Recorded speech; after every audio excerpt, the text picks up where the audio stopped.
Now, for the second time in a week, the meeting between the presidential candidate of the All Progressives Congress, Asiwaju Bola Ahmed Tinubu, the governors of the party, members of the party's National Working Committee, as well as the Presidential Campaign Council, again failed to agree on a specific date to flag off the campaign of the party. With the major opposition, the People's Democratic Party, already actively ahead in their campaigns in Uyo on Monday and another scheduled for Kaduna next week, there are worries in some quarters that the APC may be missing in action. But the presidential campaign spokespersons in the party says there is not much to worry about as they are working to get a specific date, and that the smaller parties can continue to have the stage while they prepare to launch a major campaign. Well, to help us make sense of this is a co-director in the Strategic Communications Department of the All Progressives Congress Presidential Campaign Council, Dr. Danla Adibako, and he's also a former Director General of the National Broadcasting Commission. So good to have you, Dr. Danla Adibako. Thank you very much, Sonia. And congratulations once again on your elevation into the political sphere. I know you've been in politics for long, having served as former commissioner in Sokoto State and all of that. There shouldn't be a new terrain for you. But what's actually happening with the APC, and why is it taking time for it to just agree on a specific date? Sonia, I can conveniently tell you that from the meeting that took place last Thursday, we're almost set. We're just talking about dates now. Within the next few days, a specific date would be announced, and you can be rest assured that we're not missing in action. We will not miss out on the tempo. We shall not miss out on the momentum, because we understand the dynamics of how to arrive at the destination. And what, as I said the other time, involves, you don't want to come out with a presidential campaign list and people are still arguing about the presidential campaign list, and names of people that were not even part of your party were dropped into those lists. You don't want that kind of stuff.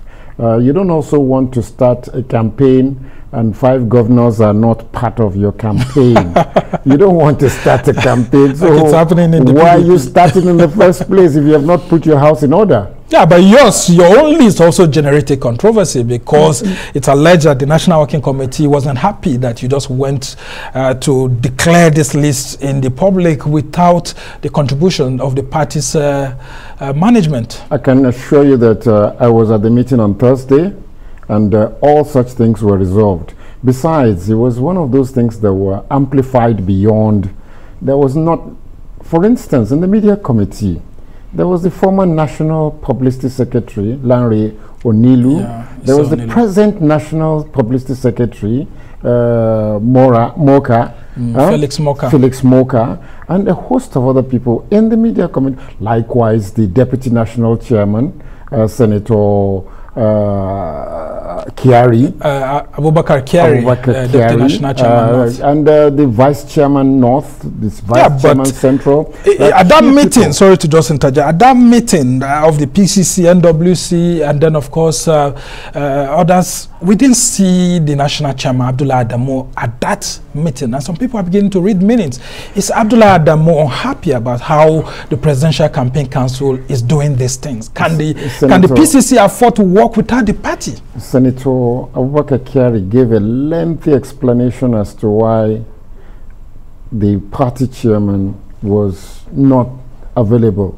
And remember that it was a day after, I think a day or two after the National Honors Awards. Yes, yes. And the Emir of Lafia, the Emir of Kefi were all part of the nominees and the awardees.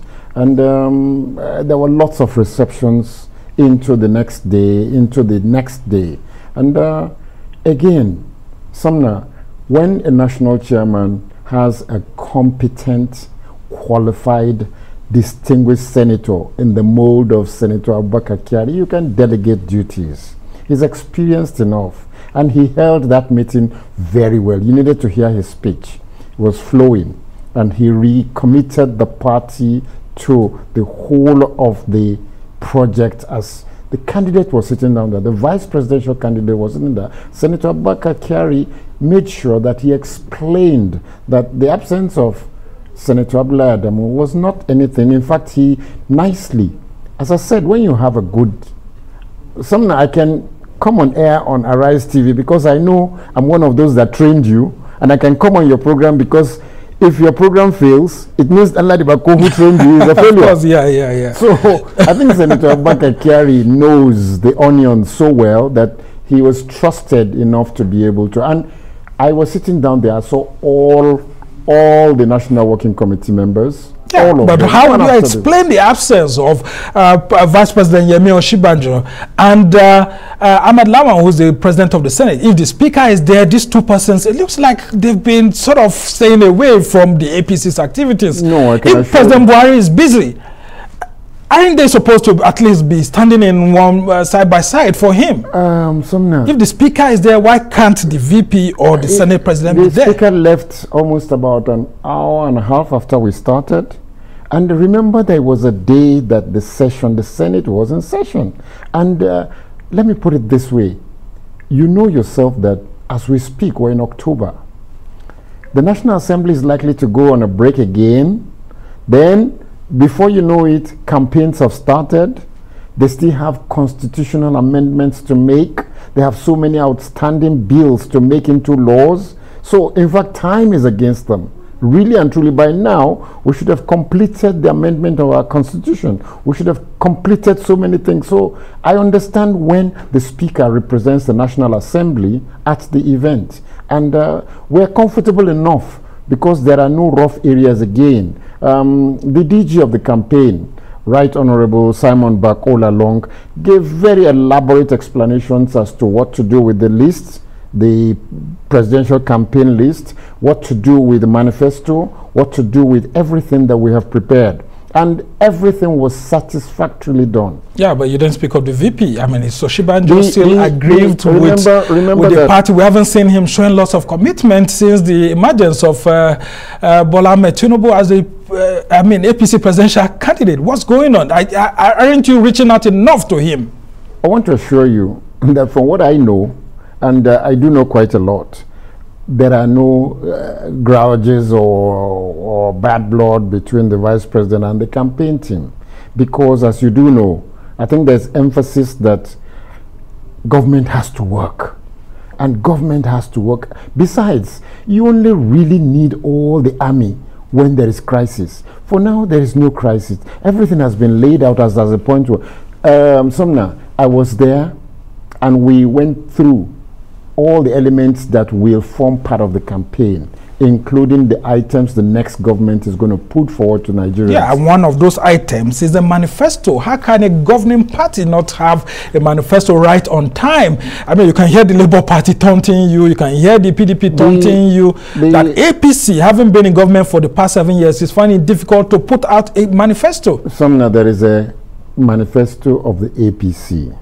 What you are doing is you are rejigging what exists there to make a new improvement on things that have happened over since 2014 when this manifesto was made. Of course, you know you need to retune. Events have taken over globally. Events have emerged in terms of the economy. Events have adjusted. So there is a need to look critically and make sure that the things you are putting anew will further enhance the performance of. Otherwise, you could easily just take the 2014 manifesto and give to everybody. But isn't Tinubu bringing his own campaign agenda, which may look like it's a bit different from that of the party? No, it won't be that different because the candidate was part of the writing of that manifesto of 2014. He was central. He was ACN.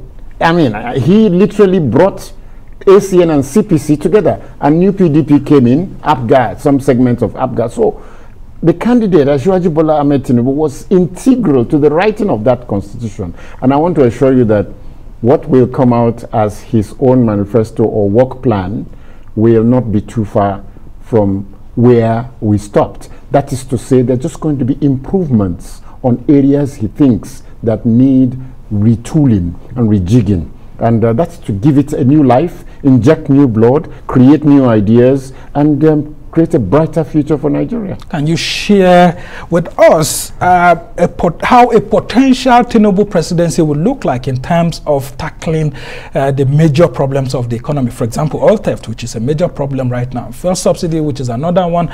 The issue of poor power supply, which is another one. The issue of the lingering universities lecturer strike. What's the thinking within the Tinubu political camp? Sumner, I sat down there for close to 3 hours. The candidate took us through one by one all these areas. Himself? Himself. Interesting. He took everything, and all of us were simply just stupefied. One, to have the energy to go through that huge document, close to 70, 80 something pages, took them one after the other. In fact, some of the areas where he requested for inputs, there was enthusiasm. The governor of Jigawa, very valid points he made. The governor of Ondo State, Akeredolu, made some incredible points. The governor of Nasarawa, the governor of Kogi, everybody made inputs. Then the dimension that the governor of Kebbi now gave it some new. Then the party's Deputy National Chairman, Senator Kyari, representing them, made some very invaluable contributions. That is what consultation does. Yeah, but so what are the specifics in terms of how he intends to tackle these problems? Because I mean, I don't envy the next president of Nigeria myself. I mean, when you look at the problems of this country, you wonder why some people want to become president. If they are not prepared, a lot of Nigerians say, look, it's going to be difficult. You and I see what's going on in the UK. I mean, the Strauss is already facing lots of heat. So the truth of the matter is that when a list is sent to the National Assembly, when there are issues, either presidential nomination of ministers or ambassadors, the National Assembly is always given the privilege to announce it to Nigerians. Yeah. Whatever I say here will be preempting the candidate. Yeah, I mean, I've been saying that you've been trying to dodge the question yourself. I can assure you that there are reforms in so many areas. There are reforms in so many areas. There is a new lease of life in so many areas. And those items will create the new Nigeria we're looking forward to. And before Asiwaju Bola Ahmed Tinubu became governor of Lagos State, it looked like everything he was saying was just on the peripheral level until that roadmap started being actualized by the governors himself, then Fashola, then Ambode, then Sanwo-Olu now. And Sanwo-Olu, just yesterday, I was looking through the rail line, the blue line of Lagos. Amazing, isn't it? Yeah, that we have gotten to the point where Lagos now has a rail. Independent of federal government. So if a Tinubu is doing that kind of work, once upon a time, you won't go to Oshodi and pass with that. You won't go to Tinubu Square. You won't go to so many places. In fact, the level of security, you couldn't open your doors and go to sleep. Somebody will break down your doors. Tinubu worked on security. Lagos is about one of the safest places you have in this country today. The same with Kashim Shettima. He ran into a Borno by 2011. Borno was 2 years old of Boko Haram. There were 20 local governments under Boko Haram. Kashim Shettima applied his thinking cap and walked through. He didn't advertise what he was going to do before he came into office. He just mentioned them. These are testimonies of two brilliant governors, former governors, who we can trust their judgment because of what they've done in the past. Anybody who talks to you about anything, ask him, what did you do in the past? We have a state where they left money in the bank and the people are suffering. We have a state where they talk about Dubai and there is no Dubai. Anambra should have been a Dubai by now. We have a state where for 8 years they didn't do local government elections. So how do you juxtapose that with Lagos, having invested all of this, and Lagos is one of the states that's owing so much compared to Anambra that you're talking about. For example, Peter Obi had left 75 billion for his successor. Tinubu actually is said to have left some debt, which is being carried over from Fashola out to Ambode up onto Sanwo-Olu now. Sumner, converts the money that was left to dollars now, you discover it is peanuts. So if you had invested those monies, you would have found, you know yourself that the debt ratio of Nigeria is not anything to worry about. Brazil, everyone, I can give you a list of countries and their debts. This is not an academic program, but I would have just taken you through a whole sequence of debts owed by country. Debts and management. That's why there's a debt management office to guide you in what is acceptable debt ratio to your budget and your GDP. All those things are issues that will be resolved. Most important thing is that don't let people die on the street out of hunger. And as we speak, whether you like it or not, what these two gentlemen did in their various states has created prosperity. For some reason or the other, there is a little more, you know, life. Although with the levels of the federal government, you can say things like GSM provides people to do recharge cards, small menial things. But the way these two states handle the economy, and so many other states. Yeah, but why is it that when it comes to Tinubu and Shetima's tickets, you just keep talking about things that happen in Lagos and in Borno State rather than talking about APC-led federal government, because they are holding the ticket of the APC, and we need to know what the APC has done at the federal level and not what these two gentlemen did in their various states. Quickly, you didn't ask me, so I won't go that way. But now that you have asked me, if you look at the tax reforms that within the economy, the tax reforms and the executive orders on local content, you know yourself that he has built something for the immediate future. Because when you look at all the executive orders about made in Nigeria products, so many things that have happened. If you look at the taxes that have been laid out and how, you know, the pattern of all those reforms in the economy, they are bound to, you might not see the effect now, but somehow, whether you like it or not, you might be sitting where we're not seeing the effect of the famine and the anchor borrowers program. But a lot of all the farmers in Kebbi, Jigawa, Goronyo Dam in Sokoto, etc., that benefit from the anchor borrowers program, wheat, rice, will tell you, don't even bother to go. All right. Just hang on. I've been told that it's time for us to go. There is no explanation that it took somebody from Daura to come and build a second Niger bridge that the former governments of Jonathan did not do. There's no talking about that's a legacy project. Absolutely. Well, Dr. Danladi Bako is the co-director, strategic communication of the APC Presidential Campaign Council. Of course, he's my former boss, a very good tutor in this broadcast industry, someone who has held the highest honors in the broadcast regulatory space too. We must thank you so much, and we hope that when your campaign starts in the APC, you play the game based on the rules, and of course, you guide others on how to do it. We must thank you so much for watching another edition of This Week. Remember, the ahead of the elections, Nigeria is ours to fix. So play your part effectively. I'm Somna Sambo. See you next week.